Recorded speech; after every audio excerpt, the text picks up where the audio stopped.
Welcome to One-on-One with Expert Flyer. I'm your host, Lisa Caslin, and welcome to the show. Today we are speaking with Jeremy Bernard. He's the CEO of Tansler, a new reverse auction site for vacation rentals.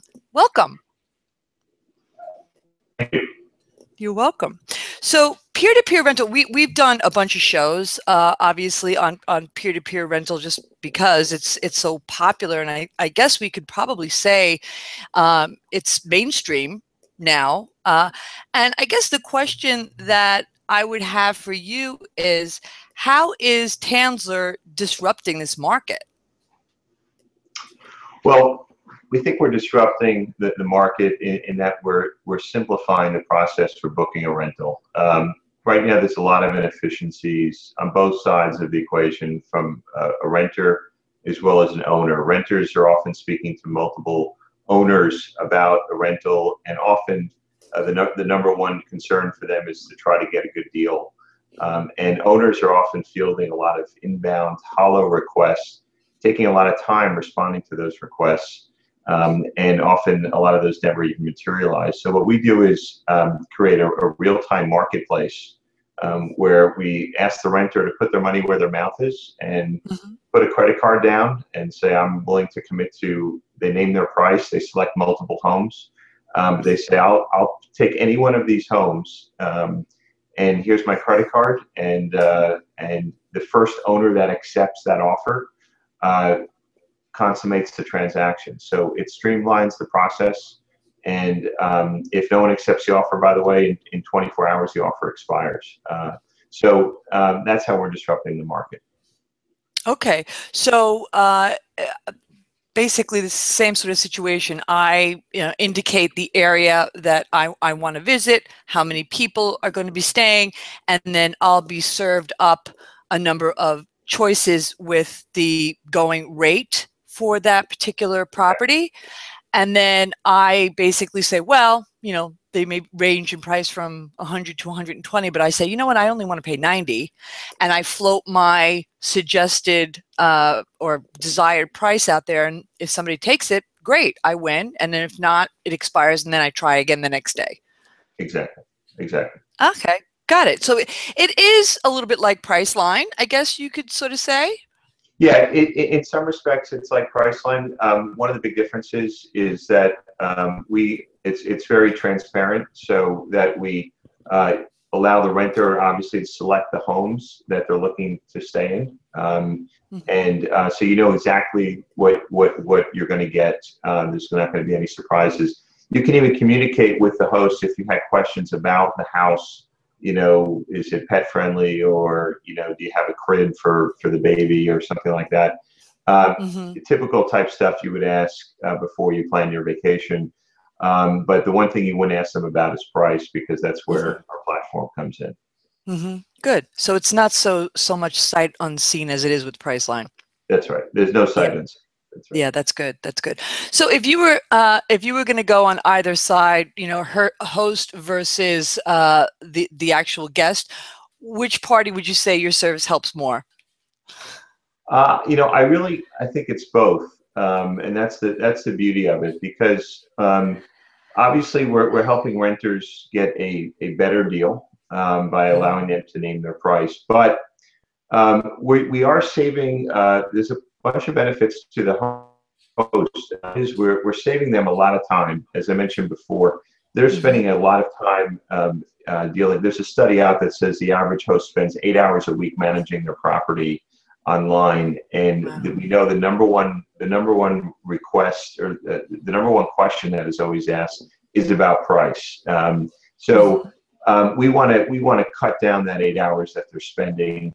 And the other benefit to the host is it's a non-refundable offer that the renter is making, so that it's binding. And as a result of that, we pay the owner within 48 hours after the booking.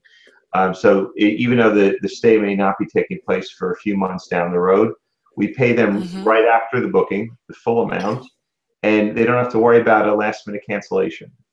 So there is a benefit to the host for maybe accepting a 10 or 20 or 30% discount.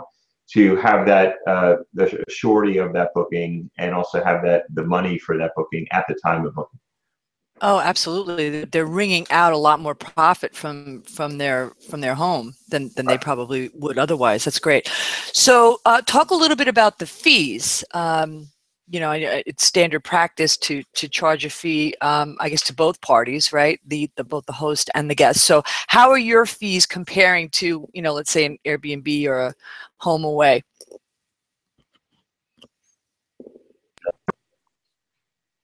Sorry, we froze up a little bit. Oh, I think you're back. Okay, great. So I don't know if you heard the question, but I wanted you to talk a little bit about fees. It's standard practice, obviously, for sites that are, sort of bringing folks together in this sort of situation to charge, both the guest as well as the host a fee. How does yours compare to, let's say, the major market leaders at this point? We think ours is pretty competitive, and probably the lowest of most. Mm-hmm.